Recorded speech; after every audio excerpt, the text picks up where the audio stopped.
Hace un tiempo escuché una historia que les quiero compartir. Eh, Ayer hablamos de las resoluciones, hablamos, ¿cierto?, de cómo comenzar este nuevo año. No voy a hacer eso.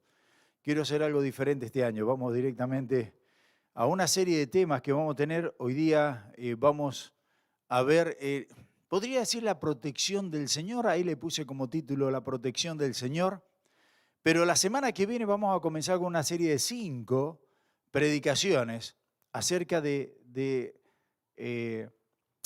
todavía no le pongo el título, por eso estoy pensando, pero el camino iluminado por el Señor, por ahí va. ¿Ok? Vamos a tener una serie nueva el domingo que viene. Ahora, hace un tiempo yo escuché una historia acerca de una enfermera que en el medio de la guerra que pasaba en su país, pasó frente ahí a buscar a unos hombres que estaban heridos y estaban todo el mundo disparando, uno contra otros, y de repente dice que los soldados se admiraron porque esta mujer con todo coraje fue a buscar el caído que estaba allí. Pero de repente, cuando esta mujer se levanta a buscar al caído, dice que los tiros cesaron, se acabaron. Y cuando le preguntaron a los enemigos por qué habían dejado de disparar, contaron que ella había entrado al campo de batalla con personas grandes, dice, con seres alrededor de ellos, con hombres muy fuertes, blancos, resplandecientes y bien armados. Entonces, por eso es que dejaron de disparar. Hay otra historia que contó un misionero de una persona que tenía que llevar Biblias a otro país y en ese país no se permitía entrar, un país que es totalmente anticristiano, y lo habían prohibido. Y dice que al llegar a la aduana, abren las maletas y en el momento que van a abrir las maletas sentía como que 2 hombres lo tomaban del brazo a este misionero y que simplemente lo trasladaron hasta la otra habitación. Y no le revisaron ni las valijas y este hombre pudo pasar con las 100 Biblias que llevaban. ¿Ustedes creen esas cosas?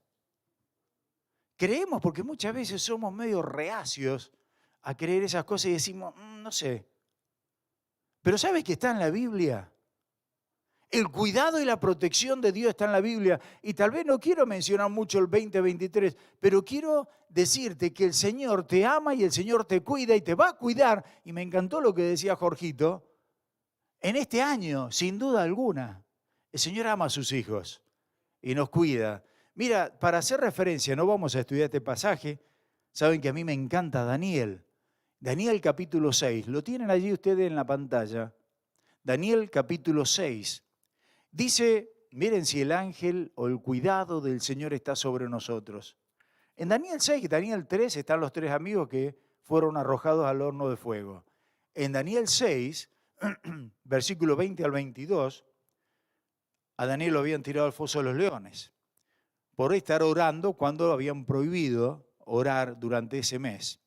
Y acercándose al foso llamó el rey a voces a Daniel con voz triste. Y le dijo: Daniel, siervo del Dios viviente, el Dios tuyo, a quien tú continuamente sirves, ¿te ha podido librar de los leones? Entonces Daniel respondió al rey: oh rey, vive para siempre. Y escuche estas palabras: mi Dios envió su ángel, el cual cerró boca de leones para que no me hicieran daño, porque ante él fui hallado inocente y aún delante de ti, oh rey, yo no he hecho lo malo. ¿Qué te parece? Por supuesto que Dios tiene a sus ángeles. Por supuesto que Dios nos cuida. Por supuesto que Dios nos protege. Yo, en lo particular, tuve una experiencia muy grande que se las conté a la iglesia hace muchos años atrás, en el 2010. Hicimos un viaje nosotros misioneros, junto con los hermanos acá de Garzay, y nos fuimos a Guadalajara, a México. Hermoso tiempo. Pero claro, para abaratar los costos, manejamos la van que tenemos ahí afuera, yo tenía un tráiler de esos chiquititos, cargamos las maletas y nos fuimos hasta Nueva York. Y en Nueva York nos salía más barato el pasaje hasta Guadalajara. De ida, todo el mundo contento. Yo iba manejando y todos hablando, todos estaban muy excited. De regreso, no alcanzaron a subir a la van y yo tenía una compañera que supuestamente iba a estar despierta todo el viaje, pastor, no se haga problema. Subió, se inclinó y chao, se me durmió. No llegamos ni por Pensilvania, que estaban todo el mundo, salían zetas nada más de la van, todo el mundo durmiendo, todos durmiendo. Y el conductor también se durmió. Y tengo un problema, y lo he visto, mi problema es que yo puedo manejar con los ojos abiertos. Y es algo que lo han comprobado porque pasa con algunas personas. Usted me ve manejando y yo voy con los ojos abiertos y estoy totalmente dormido. Ahora, en un momento, yo tengo experiencia, yo llevo ya, bueno, no les voy a revelar la edad tanto, pero de los 13 años que manejo. Es decir, tengo experiencia, he manejado vehículos grandes, he manejado truck and trailer acá, he manejado vehículos de pasajeros en Argentina de larga distancia, es decir, tengo mucha experiencia en cuanto a manejar. En un momento dado yo sentí una mano que corrió la van, literalmente, eran como las 3 de la mañana, y me pegué un susto tremendo, pero me estaba yendo para el otro lado, me estaba yendo para la banquina entre los dos, el deche entre los dos carriles, digamos. Bueno, a partir de ese momento yo sentí una mano que corrió el vehículo y me puso de nuevo ahí en lugar y bueno, ahí me desperté, créanme que me desperté. Ahora uno piensa, ¿cuántas veces el Señor nos cuida? ¿Cuántas veces el Señor nos protege y nosotros no nos damos cuenta de esa protección del Señor? Y yo quiero hablarles en este día de un pasaje que está en Segunda de Reyes. Los que tienen Biblia, busquen Segunda de Reyes capítulo 6. Los que no tengan Biblia, como dicen Alducín, siéntese con un cristiano. Y miren allí, Segunda de Reyes, vamos a ver algo que es muy interesante. Segunda de Reyes capítulo 6, versículo 8 al 14. ¿Amén? Y si no dice amén, mira la pantalla para decir amén entonces. Muy bien. Dice allí, Segunda de Reyes 6, 8 al 14. Tenía el rey de Siria guerra contra Israel. Acuérdense que Siria es la ciudad que está, o sea, el país que está arriba, inmediatamente al norte de Israel. Y consultando con sus siervos dijo, en tal y tal lugar estará mi campamento. Y el varón de Dios envió a decir al rey de Israel, mira que no pases por tal lugar, porque los sirios van allí. Entonces el rey de Israel envió a aquel lugar que el varón de Dios había dicho, y así, dice, lo hizo una y otra vez con el fin de cuidarse. Y el corazón del rey de Siria se turbó por esto. Y llamando a sus siervos le dijo, ¿no me declararéis vosotros quién de los nuestros es del rey de Israel? Es decir, ¿quién es el de ustedes el soplón? Entonces uno de los siervos dijo, no, rey, señor mío, sino que el profeta Eliseo está en Israel, el cual declara al rey de Israel las palabras que tú hablas en tu cámara más secreta. Y él dijo, id y mirad dónde está, para que yo envíe a prenderlo. Y le fue dicho, he aquí que él está en Dotán. Entonces envió el rey allá gente de a caballo y carros y un gran ejército, los cuales vinieron de noche y sitiaron la ciudad. Padre, bendice tu palabra, háblanos en este día, Señor. En el nombre de Cristo te lo pedimos. Amén. Ahora, Dios a través de toda la historia siempre nos ha hablado a través, por ejemplo, antes en el Antiguo Testamento, a través de los profetas, de sus mensajeros. En esta etapa estamos hablando casi 900 años antes del Señor. Estamos en el año 896 antes de Cristo.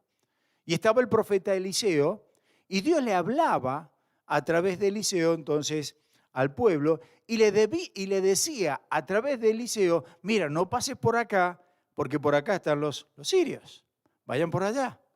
Entonces escapaban, ¿cierto? Una y otra vez. Bueno, y acá nos dice que el rey de Siria se turbó Porque claro, había planeado todo, movía todas las tropas para un lado y resulta que el pueblo se le iba por el otro.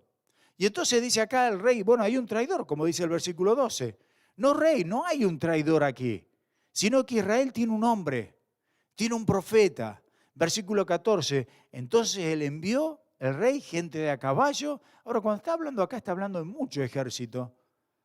Gente de a caballo, carros y un gran ejército, los cuales vinieron de noche y sitiaron la ciudad. Escuche, un ejército, un gran ejército para un solo hombre, para Eliseo. No era un guerrillero, no era un tipo violento. Entonces sitiaron toda la ciudad para capturar a Eliseo. Versículo 15, y se levantó de mañana y salió el que le servía al varón de Dios, y aquí el ejército que tenía sitiado a la ciudad con gente de a caballo y a carro. Entonces su criado, que si lo vemos en el versículo 25 se llama Giesi, entonces dice que su criado dijo, Señor mío, ¿qué haremos? Estamos rodeados. Ahora, ¿qué hacemos con una situación así? Yo quiero que se imagine, ustedes están acá y afuera hay todo un ejército armado hasta los dientes en contra suyo, nada más. ¿Qué hacemos cuando nos encontramos con situaciones donde estamos, como decimos normalmente, entre la espada y la pared? Donde no sabemos qué hacer. ¿Qué hacemos? Dice este hombre ahí en el versículo 15. Y algunos se pueden preguntar, bueno, ¿qué hacer? Estoy preocupado, no sé qué hacer. Ciertamente que hay situaciones donde no sabemos para dónde ir. No sabemos para qué lado tirar, como dicen algunos. Donde todo está oscuro, donde vemos que es un círculo que se cierra y parece no brillar. Entonces el túnel al final donde no vemos brillar la luz al final del túnel de tribulación. Sin Dios, nuestra vida está perdida. Y quiero que a través de este pasaje nosotros podamos ver una vez más y tal vez meternos en otra dimensión, si me permiten, y una dimensión que muchos de ustedes desconocen y no conocen en profundidad. Dice en el versículo 16, no tenga miedo, no tengas miedo. Ahora, ¿cómo le podía decir no tengas miedo el profeta a Giesi cuando afuera hay todo un ejército? Me dice, no tengas miedo cuando tengo una enfermedad que es una enfermedad terminal. ¿Cómo me dices a mí no tengas miedo? ¿Cómo le puedo decir no tengas miedo cuando tienes un futuro que es incierto? Cuando las cosas están pasando como están, ¿cierto? No sabemos en qué momento el loco por aquel lado aprieta un botón y volamos todos. ¿Cómo me puede decir no tenga miedo cuando estoy ahogado en problemas? ¿Cómo me puede decir no tenga miedo cuando estoy desempleado y estoy a punto de un divorcio? ¿Cómo me puedes decir no tengas miedo? Bueno, mire el versículo 16.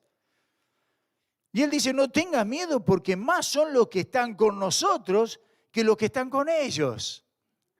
Y oró Eliseo y dijo, te ruego, Jehová, que abra sus ojos para que vea. ¿Quién? Bueno, Giesi, su siervo.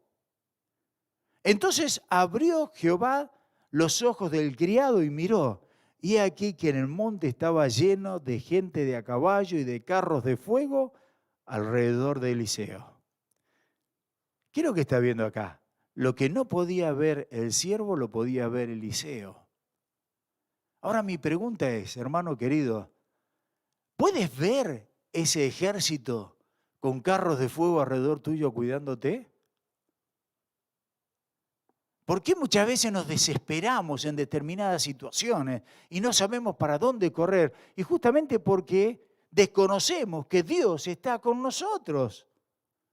Bueno, y si Dios es con nosotros, ¿quién contra nosotros, no? Ahora, iglesia, muchas veces nuestros ojos naturales no pueden ver, por supuesto, no pueden percibir la presencia de estos ángeles y no pueden ver ese ejército, si me permiten, entonces celestial que nos rodea. Pero el hecho de que tú no lo puedas ver no significa que no existan. Están allí, están allí. ¿Se acuerdan de ese dicho? ¿Y cuántas veces lo decimos? El dicho que allá afuera en la calle dicen, ver para creer. Eso no es para nosotros. Ese dicho para los paganos. El creyente es al revés. Cree para ver. Y cuando nosotros creemos, realmente las escamas caen de nuestros ojos y podemos ver con claridad, ¿cierto?, cuál es la realidad de las cosas. Así que eso es. Los ángeles, al igual que los ángeles caídos, los demonios, se mueven en una dimensión que es espiritual, que no pueden ser percibidas a través de nuestros sentidos, a menos que Dios nos permita verlo, como en el caso de este siervo Giesi. Millones y millones de ángeles hay en la atmósfera día tras día. La Biblia menciona 273 veces justamente a los ángeles como seres celestiales. ¿Cuántos son, me pregunto? ¿Cuántos ángeles hay? Bueno, no sabemos. En Apocalipsis capítulo 5, versículo 11, había algunas veces nosotros hemos estudiado el tema de los ángeles, y dice allí, y miré y oí la voz de muchos ángeles alrededor del trono y de los seres vivientes y de los ancianos. ¿Cuántos hay? Y su número era millones de millones. Millones de ángeles. Ahora hay dos grupos, y esto simplemente a manera de información. Hay dos grupos que lo hemos visto, ya lo hemos estudiado, de ángeles. Tenemos los querubines y los serafines, ¿cierto? Que son los que trabajan para Dios, están alrededor del trono de Dios, al servicio de Dios, y están los ángeles y los arcángeles que están al servicio tuyo y mío. ¿Habías pensado en eso? Que están al servicio entonces de los creyentes. Eso es lo que nos dice la palabra del Señor. En Hebreos capítulo 1, versículo 14. Mire qué maravilloso que es ser un hijo de Dios. En Hebreos capítulo 1, versículo 14.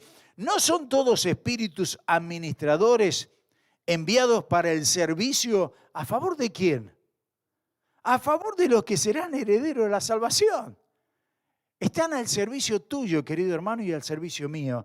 Y eso significa que los ángeles están al servicio de cada uno de los que damos gloria a Dios. Ahora, en este preciso momento, nosotros no los vemos, pero ¿sabe la cantidad de ángeles que puedan haber acá cuidándonos esta congregación? Ángeles que se están gozando cuando nosotros alabamos a Dios. Ángeles que se están gozando cuando anoche daban testimonio. Cuando anoche teníamos una reconciliación, fue maravilloso el día de ayer para mí. Cuando vi una hermana que se reconcilió con el Señor. Cuando vi hermanos y hermanas que contaban las glorias del Señor. Bueno, los ángeles se gozan en ese momento. Los ángeles se gozan cuando tenemos el privilegio como hombres y solamente nosotros de poder predicar el Evangelio. Ni siquiera los ángeles, seres puros, tienen el privilegio de predicar las buenas nuevas.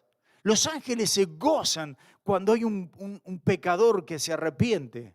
Los ángeles se gozan cuando un creyente obedece a la palabra de Dios. O se goza cuando el creyente, el hijo pródigo, se reconcilia con el Señor. Los ángeles siempre están alrededor nuestro. ¿Sabes qué eso te estoy diciendo? ¿Qué es lo que te quiero decir? Que nunca estamos solos. Ayer en la prédica decía, una mujer se quitó la vida y dejó una carta. Me quito la vida porque estoy sola. No vale la pena vivirlo. Hermanos queridos, nosotros no estamos solos. Tenemos todos los ángeles, ¿cierto?, cuidándonos allí. Y no solamente eso, lo que el Señor te está diciendo allí, es lo mismo que nos dice en Mateo, capítulo, ¿cierto?, 28, versículo 20 en la parte B. Cuando el Señor Jesucristo dice, aquí yo estoy con vosotros. ¿Cuándo? Todos los días. Dice, estoy todos los días hasta el fin del mundo. Cuando uno va a Hebreos capítulo 13, versículo 5, nos dice la palabra ahí, sea el carácter de ustedes sin avaricia, contento con lo que tienen, porque él mismo, ha dicho, nunca te dejaré ni te desampararé. Hermano, jamás el creyente va a estar solo. Jamás, en este 2023, jamás, ni un momento, Dios te va a dejar solo. Dios tiene control de nuestra vida. Dios nos ama, Dios nos protege, Dios nos cuida. ¿Sabes? Han pasado cosas que por alguna razón, no sé, ustedes me imagino que todos tenemos esta experiencia, que por alguna razón nos hemos demorado. Y por ahí vamos a salir y me olvidé de apagar, qué sé yo, la tostadora. Y fui a apagar la cafetera, la tostadora, qué sé yo. Y de repente cuando uno sale después, 2 minutos, me pasó una vez en Richmond Hill, al norte, que me demoré nada más en buscar una cosa que me había olvidado y delante mío, 2 minutos antes creo que pasó, un tremendo accidente, que yo saqué la cuenta y digo, uy, creo que hubiese estado justito ahí. Y uno dice, wow, ¿cierto? Como que me salvé de casualidad. No, es Dios que está en la providencia de Él cuidándonos cada momento. Lógico, no tenemos que ser imprudentes. Me acuerdo que un hermano en Ottawa me enseñó algo y me dijo, mira, el Señor te acompaña, el Señor es el driver, el conductor de tu auto cuando vas hasta 100 kilómetros por hora. O el copiloto, me dijo, pero cuando ya pasás los 120, 130, el Señor se baja. Y dije, y bueno, lógico. ¿Qué es lo que me está diciendo? No es que entonces vamos a salir imprudentes, a pasarnos total, el Señor nos cuida. No. Si yo voy como un bobo mirándole el celular y me trago un árbol por delante, no le voy a echar la culpa al Señor. Anda para allá, bobo. Solo para los entendidos. Salmo. Tengo 4 años para gozarme. Salmo 91. Ustedes no se imaginan lo que me costó el sermón hace 2 semanas atrás. Y yo doy gloria a Dios que el Señor fue el que me fortaleció, porque no podía. Bueno, cierren el paréntesis ese de emergencia. Salmo 91. No te sobrevendrá mal, ni plaga tocará tu morada, pues a sus ángeles mandará acerca de ti, que te guarden en todos tus caminos. En el Salmo 34:7, el ángel de Jehová, este lo sabemos de memoria, acampa alrededor de los que le temen y los defiende. Amén, qué lindo es. Y cuántas veces en su misericordia el Señor ha enviado esos ángeles a protegernos, a salvarnos entonces de tantos peligros. Piensa, hermano, un instante, ¿cuántas veces nosotros decimos, uy, me salvé por un pelito? Bueno, ese pelito estaba el Señor cuidándote. Seguramente que sí. Ahora, nosotros tenemos un hermano, y este es un testimonio que a mí me tocó mucho, un hermano de la República del Salvador, que en su tiempo cuando estaban las guerrillas allá, y era un tiempo muy, muy difícil, a mí me han contado muchas historias de lo que han pasado, lo llevaron equivocado a este hermano. Tal vez ustedes conocen esa historia. Lo llevaron equivocado al hermano, le taparon los ojos, le vendaron los ojos y se lo llevaron a un lugar solitario y le pusieron una pistola en la cabeza. Y le dijeron, ahora te mueres, ya está, te vamos a matar. Y este hermano dice que lo que dijo, no, señores, no soy la persona que ustedes están buscando. No soy la persona que ustedes están buscando. No me importa, acá te vamos a matar. Dice que estaba vendado este hermano. Y que ya estaba. Entonces él dijo, miren, yo lo único que le pido es que me dejen orar. Y este es un hermano de los nuestros, acá. Es que me dejen orar, nada más. Y en ese momento él dijo, yo soy cristiano, quiero orar. Y voy a leer las palabras que él me dijo. Padre, en tus manos encomiendo yo mi vida.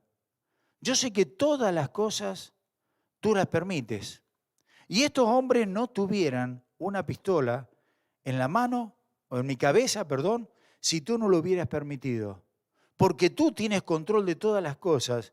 Yo te pido, Señor, por estos hombres que me van a matar. Yo los perdono, Señor. Y como tú me perdonaste a mí, a través de la persona de Cristo en la cruz del Calvario. Te pido que un día te conozcan. Guarda a estos hombres en el nombre de Jesús. Amén. Ahora hay que tener carácter para decir eso cuando tiene una pistola en la cabeza. Y pedir por los enemigos, ¿no? Dice que esperaba entonces el momento en que le volaran la cabeza. Y se empezó a temblar. Se hizo un silencio tremendo y entonces los segundos son minutos y los minutos son horas. Se apoderó un gran temblor de él y comenzó a temblar. Esperó unos segundos y no escuchaba nada. Y de repente entonces se quita la venda de sus ojos y no había nadie. Estaba totalmente solo. El hermano dice que solamente él oró, que no sintió nada especial, nada espectacular. Pero cuando nosotros leemos las Escrituras como lo estamos haciendo, nos damos cuenta que hay algo espectacular. Y es que Dios está con los suyos, cuidándonos, protegiéndonos en situaciones que nosotros no le podemos encontrar, ¿cierto? La lógica. Y acá tenemos, yo he escuchado muchos testimonios de ustedes de cosas como esa. En el Salmo 34:7, el ángel de Jehová da campo alrededor de los que le temen y los defiende. Ahora, volviendo al pasaje, ¿se ha puesto a pensar por qué Giezi no lo pudo ver? ¿Por qué sí lo vio Eliseo, pero no vio Giezi, cierto, la ayuda, ese ejército del Señor? ¿Sabe cuál es la diferencia? La fe. La fe. Por fe. Porque nosotros los cristianos, cuando tenemos fe en el Señor, puede pasar cualquier problema, pero tenemos paz en las tormentas, como dice esa canción. Tenemos paz en las tribulaciones. Tenemos paz en nuestro corazón. Anoche hablaba justamente yo de el apóstol Pablo cuando estuvo en la cárcel, ahí en Filipos. Es cierto, él estaba, cuando escribe la carta a Filipo, él estaba en la cárcel en Roma. Y no era una cárcel cómoda. Y este hombre dice que sentía regocijo. ¿Se acuerdan en el carcelero de Filipo? ¿Se acuerdan ese caso también? Cuando él estaba con Silas en el medio allá del agujero ahí con el cepo y todo eso. Y dice que ellos cantaban, podían tener paz. Ahora, ¿por qué nosotros tenemos paz en el medio de las tormentas? Porque conocemos al Dios que tenemos. El Dios que si nos permite algo es para nuestro bien. No sabemos cómo, pero todo lo que Dios permite es para nuestro bien. No sabemos por qué, pero yo tengo paz. Porque me pase lo que me pase, yo sé que voy a la presencia del Señor. Pero además tengo paz porque sé que no hay un instante en mi vida que Dios no esté en cuidado mío, que Dios no esté conmigo. Ese bendito Emmanuel que celebramos un par de domingos atrás, Dios con nosotros, está cada momento con nosotros. Y la Biblia declara que Jehová es el Jehová de los ejércitos. Él tiene control, de tal manera que no nos tenemos que preocupar. En medio de una situación de peligro, lo que tenemos que hacer es confiar en el Señor, que Él es el que tiene cuidado. No estar en incertidumbre, sino tener plena confianza de que Dios tiene control de todas las cosas. Y este Eliseo tenía esa fe. Por eso él le dijo entonces a Giezi, no tengas miedo, porque yo sé en quién, alguien dijo, ¿no? Yo sé en quién he creído, ¿se acuerdan? Yo sé, no tengas miedo. Hermano querido, cualquiera sea la situación que estás pasando, no tengas miedo. Dios está en control. Dice el Señor, yo estoy contigo. Ayer el hermano decía el pasaje de Josué, ¿no? Esfuérzate y sé valiente. Y es cierto, esfuérzate y sé valiente, porque yo estoy contigo hasta siempre, para siempre. Yo soy el que te esfuerzo, yo soy el que te ayudo, yo soy el que te capacito, yo soy el que te cuido. Dice el Señor. Ahora, yo sé que hay hermanos que están pasando por serios problemas y tal vez si yo le digo, mira, no tengas miedo, me van a decir, sí, pastor, es muy fácil decirlo, no tengas miedo. Es muy fácil decir cuando tengas miedo porque no estás en mi lugar. Bueno, la palabra dice no tengas miedo. No me creas a mí, créele a Dios. Y eso se llama fe. Por eso en el Salmo 23, y me encanta el Salmo 23, versículo 4, ¿se acuerdan? Una hermana ayer estaba también recitando este salmo. Aunque ande en valle de sombra y de muerte, no temeré alguno. ¿Por qué? Porque tú estarás conmigo.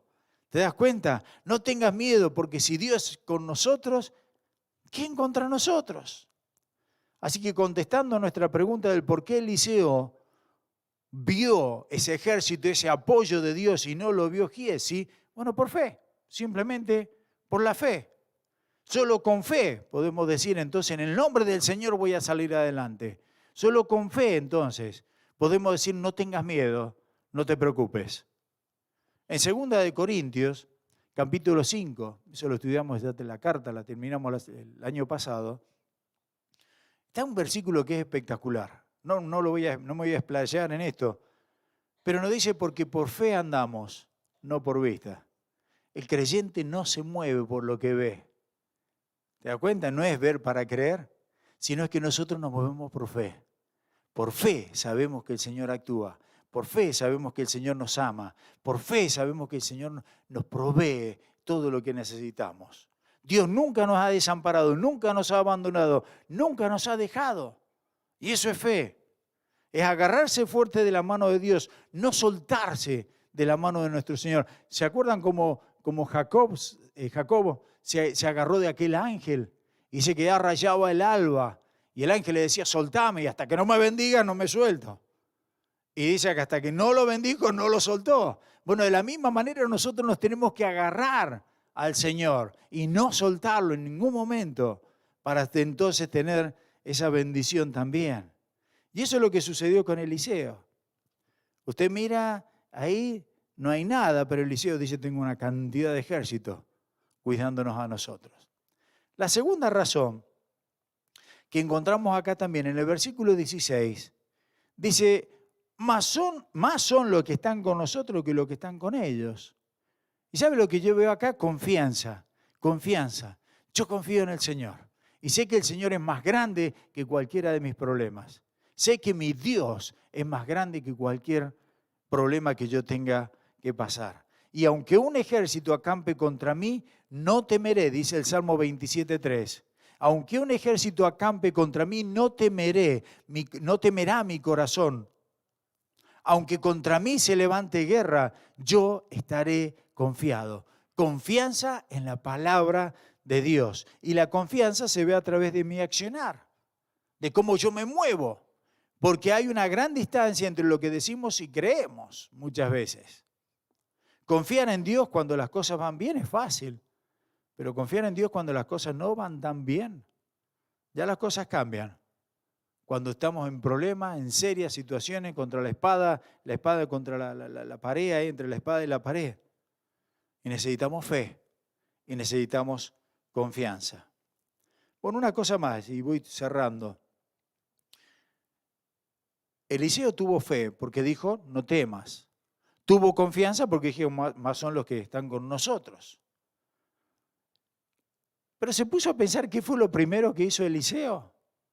Cuando se vio en esta situación, dice el versículo 17, y Eliseo oró. Y oró Eliseo. Y es que orando es que como nos comunicamos con Dios, no voy a explayarme en esto, ya lo sabemos.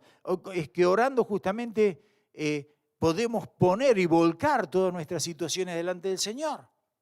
La importancia de orar todos los días, la importancia de orar solos y en familia, la importancia realmente es esa arma que Dios nos ha dado a nosotros. El orar tiene que ser un estilo de vida, no tiene que ser algo impuesto. Por ahí el creyente que uno le dice, ¿podés orar? Y como, ay no, me da vergüenza. ¿Qué te da vergüenza? ¿Hablar con Dios? No, me da... ¿Cómo te va a dar vergüenza? Orar tiene que ser una práctica, un estilo de vida, no una molestia, sino una necesidad, un privilegio.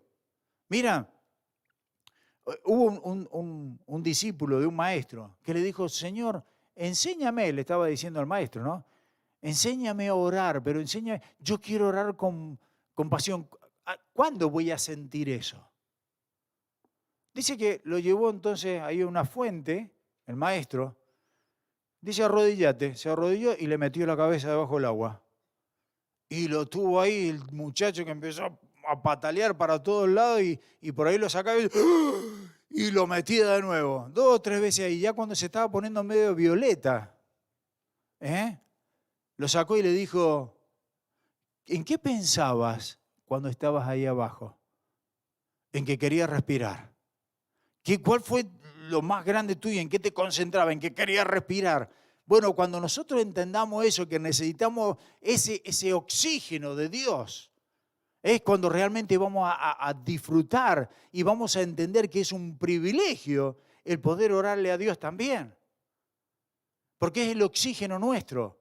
Ahora, ¿cuántas personas han estado enfermas? Y decían ayer también, cierto, del COVID, sobre todo que les afectó los pulmones. Dígame si para esas personas cuando le pusieron el oxígeno no era un privilegio tener ese oxígeno. Bueno, para nosotros el orar tiene que ser lo mismo. considerar ese privilegio delante del Señor. ¿Oramos? ¿Oramos realmente?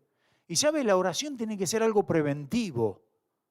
No ore en los momentos, y saben que a mí no me gusta estar exhortando de cierta manera, pero no tenemos que venir a la iglesia cuando tenemos problemas. Y voy a venir a los cultos de oración cuando ya estoy hasta acá y no sé para dónde salir. Entonces, bueno, voy a ir a la iglesia a orar. Ese no es el tiempo de orar, querido mío. El tiempo es antes, tenemos que orar antes. Es preventivo también. Yo doy gracias a Dios, bueno, tantas veces doy gracias a Dios por mi señora porque me enseñó los caminos del Señor. Pero la escuché siempre orar por los hijos, orar por los yernos, por los esposos, antes de que tuvieran 5 o 6 años los chicos. Y digo, gracias al Señor, porque contestaste las oraciones de ella. Gracias porque nos ha dado más hijos hermosos. Pero tiene que ser algo preventivo. No puedo yo, Dios nos ha dado esas armas, ¿cierto? Que es la oración. Ahora, imagínense en algo. Imagínense que Dios, bueno, que estamos en la batalla, y se los dije hace un tiempo atrás. Dios nos ha dado esa arma, pero es manera preventiva y tenemos que usarla antes. Tenemos que saber usarla antes.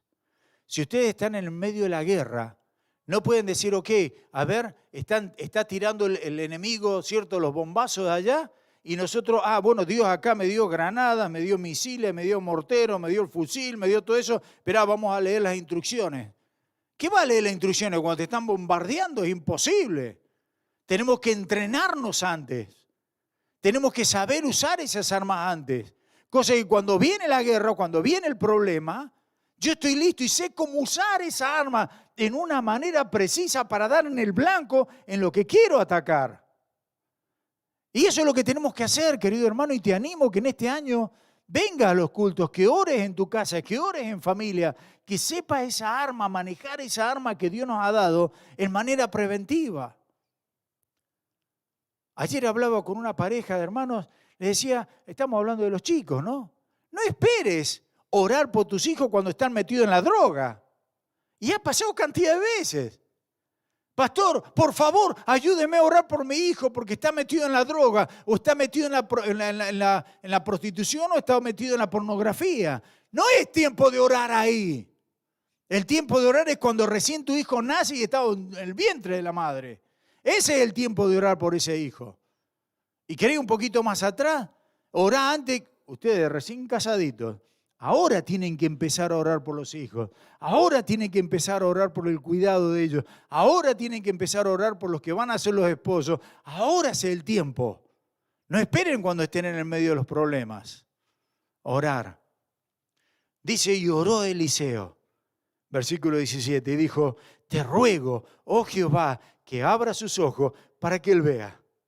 Yo ruego a Dios que cada uno de nosotros podamos abrir los ojos y ver lo que Dios tiene también. Entonces Jehová abrió los ojos del criado y miró, y he aquí, en el monte que estaba lleno de gentes de a caballo y de carros de fuego alrededor de Eliseo. Abre los ojos, hermanos queridos. Y si hay alguno de ustedes que aún no conoce a Cristo, abre los ojos, porque Dios hace 2000 años atrás abrió un camino, un solo camino, y es Jesucristo. No hay diferentes caminos, no hay diferentes alternativas, hay un solo camino. Y el Señor Jesucristo dice, yo soy ese camino. Yo soy el camino, la verdad y la vida. Nadie viene al Padre si no es por mí. Hay un solo camino. ¿Y cómo entramos en ese camino? El Señor dice, yo soy la puerta también. ¿Cómo entramos en esa puerta? Es creyendo en Él, creyendo que es Dios, creyendo que vino y murió en una cruz para pagar mis pecados y aceptándolo y creyendo en esa resurrección. Que así como Cristo resucitó, cada uno de nosotros vamos a resucitar para vida eterna. Si hay alguna persona que aún no ha aceptado a Cristo, bueno, hágalo. Hoy es el mejor día. Hoy es el día de salvación, dice el Señor. El primer día del año para que empiece bien este año. Y nosotros, hermanos, que podamos estar confiados, como dice el Salmo 27:3, aunque un ejército acampe contra mí, no temerá mi corazón. Aunque contra mí se levante guerra, yo estaré confiado. ¿Por qué? Porque el Señor está con nosotros. Amén. Que el Señor les bendiga grandemente en este año y que podamos disfrutar de ese cuidado, de esa protección de Dios.